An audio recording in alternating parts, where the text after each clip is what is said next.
When a man came across this infant on the roadside, he saw an item that had been left with him. Baby dumping, which is one of the most common forms of child abuse in Nigeria, is one of the most common.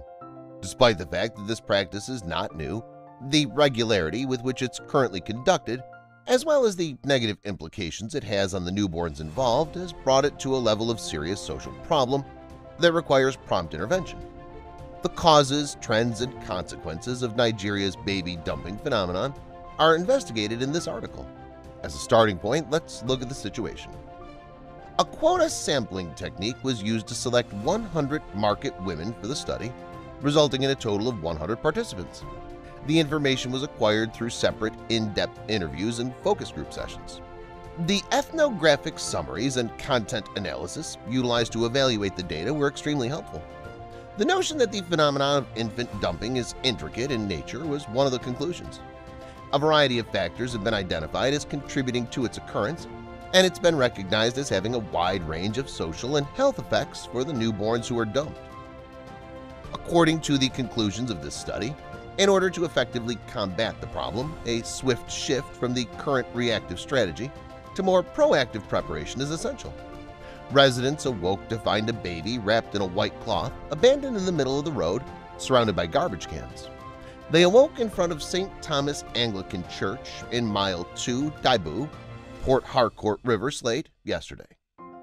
After 3 hours of neglect on the part of the residents, an unknown woman, presumed to be a single mother, allegedly dropped the one-day-old infant off. The baby passed away. The baby had been dropped off the night before, according to witnesses. The situation shocked residents and business owners at Port Harcourt's famous Ikoku car spare parts market, prompting them to escape. It's been suggested that the baby died as a result of a severe cold that struck in the early hours of the morning, according to a bystander who did not want his name to be revealed. Others refrained from rescuing him out of fear of being apprehended by the authorities. He acknowledged that the infant had signs of life, but expressed regret that the baby died as a result of the lack of assistance. People gathered in small groups around the fountain. An infant had also been dumped in the same rubbish site the previous year, according to one of the groups, which they corroborated. They were concerned that the practice of discarding babies at rubbish dumps was growing more widespread in the neighborhood, and they conveyed their unhappiness with the practice. When contacted, the baby's remains was still in the garbage can when this report was published. Namdi Omani, the River State Police Public Relations Officer, indicated that the command had not yet been told of the matter. Meanwhile, Dr. Joseph Apollos, a consultant pediatrician at the state's most prestigious hospital, the Braithwaite Memorial Specialist Hospital, has warned that exposure to extreme cold, as well as exposure to extreme heat, can result in the death of newborns. He claimed that, among other things, that no child should be rejected and that there are millions of parents waiting for children in foster care to adopt. He cautioned young girls and women against leaving their kids, stating that if they do not require children, they can donate them to a motherless home where they can be adopted as foster children. Despite the fact that the International Convention on the Rights of the Child, the United Nations Convention on the Rights of the Child, the United Nations Educational, Scientific, and Cultural Organization's World Declaration and Plan of Action on the Child, and UNICEF's annual reports on the state of the world's children all advocate for every child's right to a fulfilling and enriching life, in Nigeria, children continue to be subjected to a variety of forms of abuse, including infant dumping and child trafficking. Despite the fact that no data on the number of documented occurrences of ditched or abandoned neonates in Nigeria is available, sources from various sections of the country indicate that this illegal act is occurring at an alarming rate across the country. According to the Child Care Unit of the Oyo State Ministry of Women Affairs, Community Development and Social Welfare in Ibadan, 114 incidents of dumped and/or abandoned babies were registered between January 2009 and February 2012, compared to 84 cases between January 2006 and December 2008. In a related occurrence, the Lagos State Government Special Advisor on Youth and Social Development reportedly revealed that throughout the year 2011, the state of Lagos documented 497 cases of abandoned infants tossed in various streets throughout the state. In addition, the Chevy State Committee on His BA or Social Welfare recently revealed that between October and December of last year, it had collected over 50 cases of abandoned babies in various places across the state.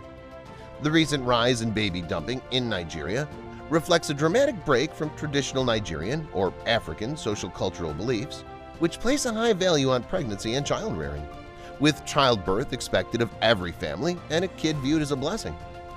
Children serve as a symbol of riches and assure the continuance of the family's lineage, and Nigerians fear that having children is vitally important for both men and women. Motherhood, according to Oyewomi, plays a special significance in African cultures and communities since it's the foundation of social connections, identities, and societies as a whole. A child's birth has always been and will continue to be more than a family affair. It's also a commemoration of everyone in the neighborhood. Baby dumping is a concern because it's unethical and egregiously breaches the dignity and sanctity of the life of society's most vulnerable citizens. This act is in violation of Nigeria's Child Rights Act of 2003, which states that no child should be tortured or subjected to other cruel, torturous, or degrading treatment or punishment. It also violates Section 34 of the Federal Republic of Nigeria's Constitution, which states that every individual is entitled to the respect of his or her dignity, and correspondingly, no one shall be subjected to torture or cruel, degrading treatment. Section 34 is also violated by this act. Regardless of the fact that baby dumping occurs frequently in Nigeria, as well as the public outcry that such events usually provoke, the country's socio-economic problem has received insufficient scholarly attention. As a result, the study's goal was to increase the state of knowledge on the subject. The practice of abandoning a baby soon after birth has been around for centuries, and the reasons behind it are based on the social conventions that prevailed in a certain geographic location at the time. They suggest that the fascinating phenomenon of abandoned newborns has far-reaching social consequences and is frequently prone to societal change as a result of cultural differences in socioeconomic conditions. Scher, Mueller, and Fox stated that the occurrence of abandoned babies has far-reaching social consequences and is frequently sensitive to social change and situation as a result of cultural differences in social settings. According to Modi Maraka, babies are dumped when they're left somewhere where they may or may not be discovered by others. The practice is one of the most heinous and brutal crimes that may be carried out in any country on the planet.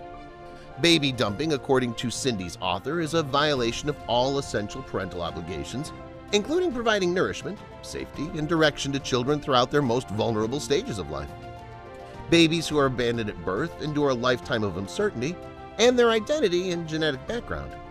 This act is also seen as an example of the reality of domestic abuse and poverty that mothers face, according to Philpott. The assumption that only moms abandon their children is inaccurate, according to Philpott, because men forsake their children at some time in their life. While both mothers and fathers may be guilty of these crimes, Marx and Kumar argue that women are more likely than men to be the culprits in the great majority of situations. According to Dresser, Burke et al., female baby dumping participants are generally emotionally underdeveloped, lack problem-solving ability, and lack basic coping skills to cope with their problems. Adulterous paternity rape, illegitimacy, incestuous relationships, and the feeling that the child is a burden to personal growth are among the reasons for killing and/or dumping children, as per Bradley.